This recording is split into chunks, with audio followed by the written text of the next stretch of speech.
This video, Who is Shiva, is going to be a special shout out to the subscriber, Hare Krishna. Not sure what your name is, but this one's for you.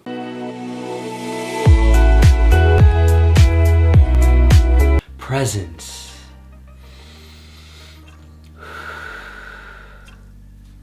Now let's do one together.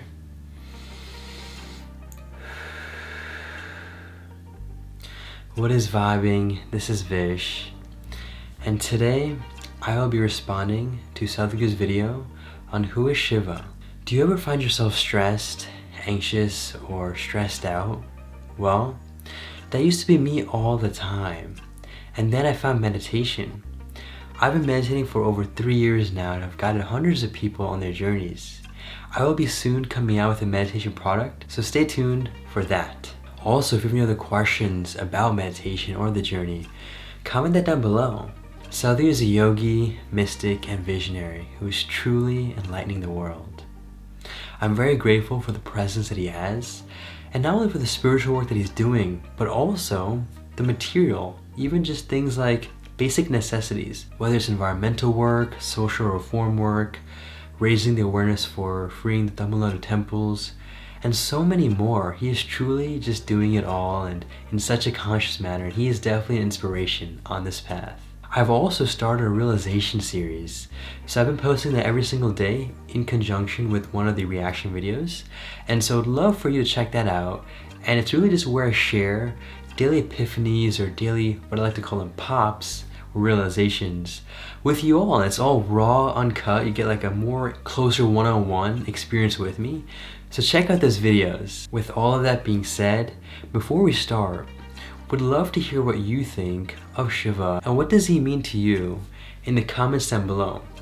Once you comment that, would love to hear how your view has changed after watching this video and reaction at the end. With that, let's get into the video.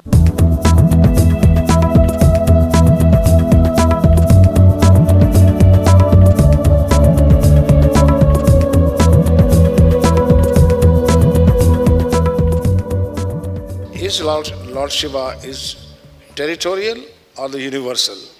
That still question lies on me. The word Shiva, Shiva means that which is not. That which is physical creation. That which is not that which is not physical. That which is not, where can it be? In India or America? Or on this planet? Or in another galaxy? Where can it be? Wow. It's everywhere. What a beautiful way to put it. So, there is a dimensionless existence. So we call it appropriately Shiva, that means that which is not. Today modern scientists are saying that nearly 99% of the cosmos is empty. But not that there is nothing. There is something, but it is not something. Because our idea of something is, we should be able to perceive through 5 senses. See, right now what you can see and what you cannot see is this.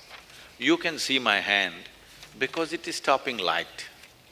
Anything that is not stopping light, you don't see, isn't it? Right now there is air here which you're breathing, which is most vital for your existence, but you don't see it.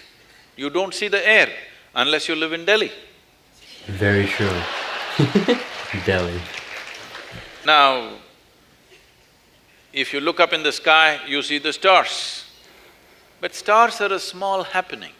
The real thing is the vast emptiness. So this we refer to as Shiva, that which is not.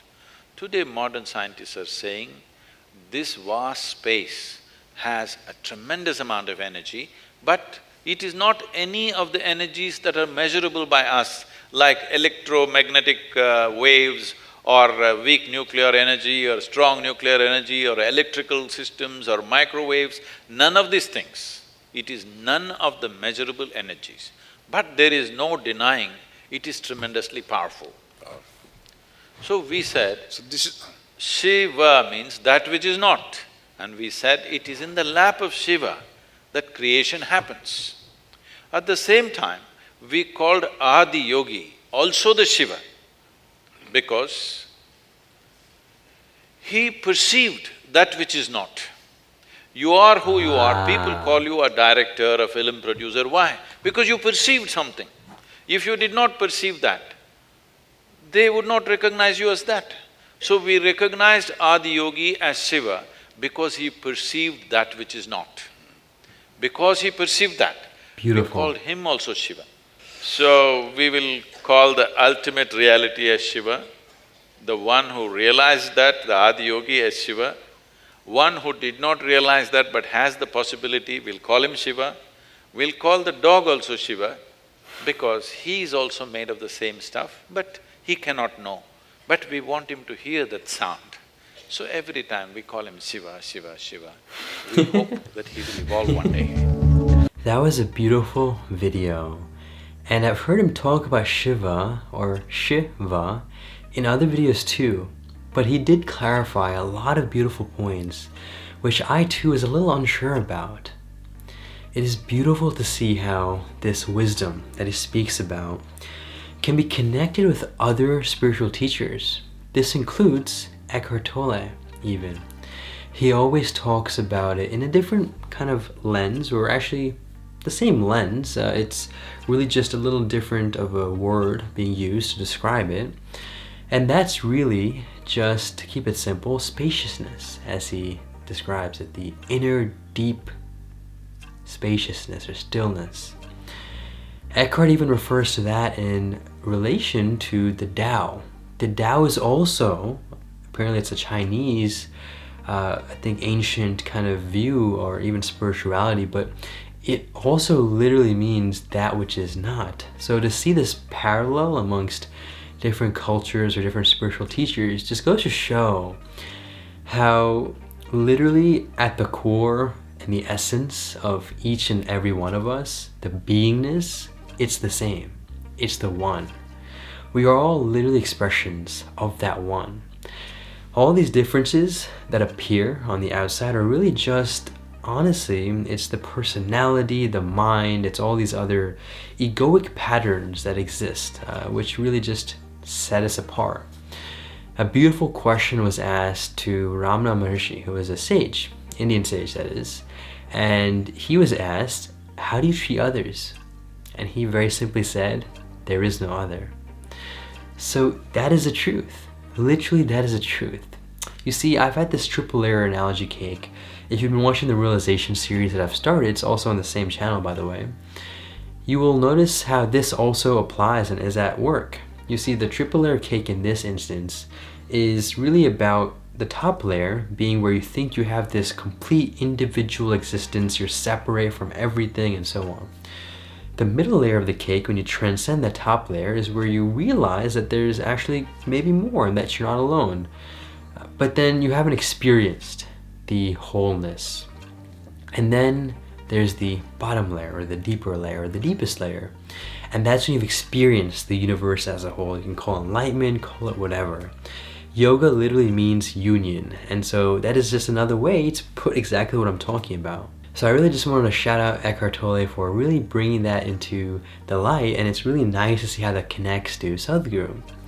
Now, with all that being said, I do want to also say that Sadhguru, unlike other videos of his, in this type of video he does give a more clear picture about the question that he was asked. Usually, you might think he will talk around an answer, but the key is that he will talk about a question with regards to pointers, or as Eckhart Tolle calls it, signposts.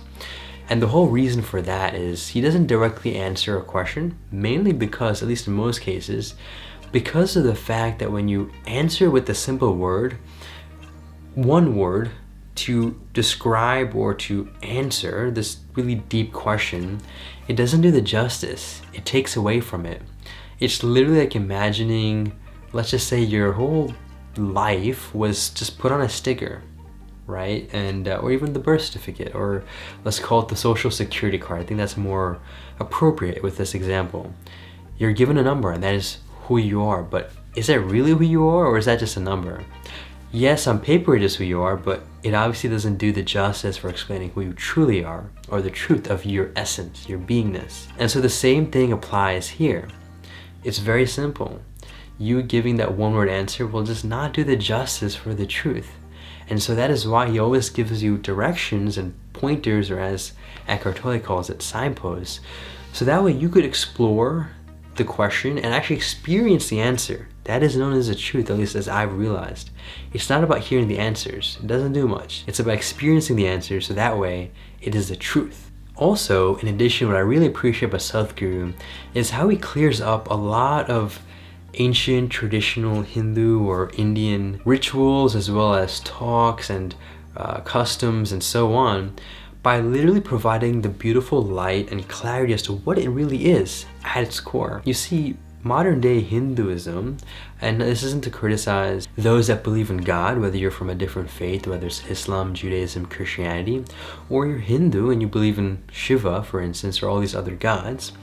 What I've realized is that it has become relatively dogmatized, and that is Hinduism in present day, where people believe in this divine power, this divine entity, and that it's almost like a blindfolded assumption that's being made and put on with this God on this pedestal. And so what Sadhguru is doing is shedding light and showing how that is not the case. And yes, there are certain divine types of talks he does provide, but this one I think is a beautiful example. I mean, Shiva, we used to always learn, at least coming from an Indian background, just means disaster. He's like the ultimate god and so on, but that is all that I knew. I just kind of knew about some mythological stories about him, and that was literally it. He's just a god who should be worshipped.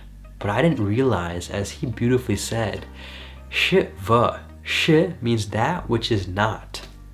That is probably the best way to put consciousness. You see, consciousness is the formless dimension, as Eckhart Tolle calls it.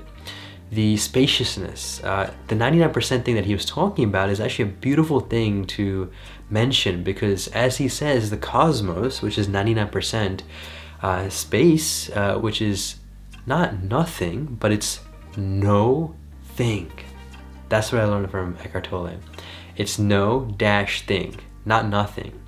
So that is the 99% of the cosmos, and it's really, really interesting, because even this being, this body too, is apparently 99% or 99.99%. I'm not sure the exact numbers, but the point is, it's also spaciousness. It's no thing. So when you were to describe yourself and you have this identity or attachment made to this body, that this physical piece, and your name, psychological structure, mind, and so on, literally, I'm talking scientifically, you are actually only 0.01% that.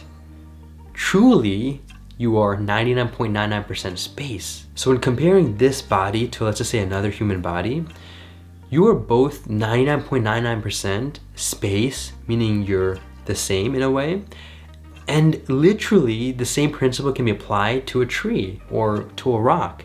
That is also 99.99% space. That space is the no thing, or that which is not, the Tao, Shiva. So that really just goes to show furthermore how we are all literally the same. We're not the physical or the mental, we are that space, that oneness, the consciousness. I know I'm throwing a bunch of terms at you, but it really definitely very much resonated with me. So I'm very grateful for Sadhguru shedding light to that. And also, in addition, I'm very grateful how he mentioned about Adiyogi and who exactly he was. I was a little confused in the past about who Adiyogi was, and is he Shiva, is he not, why is he usually referred to as Shiva by Sadhguru himself, but he cleared the air on that, right? Adiyogi is the first yogi, as he's mentioned, the one that brought yoga to this world, but also the one who has seen that which is not, who's experienced it, who's perceived it. That is a yoga in a way. When you get into that union, you are able to experience that which is not, the ultimate connection to this wholeness of, let's call it, life. This video is a beautiful and very much impactful one to me. I'm very grateful for you, Hare Krishna, recommending this video.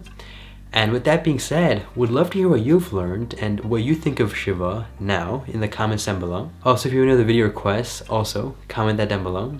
And with that, make it a great day, take it joyfully. presence. Now one together.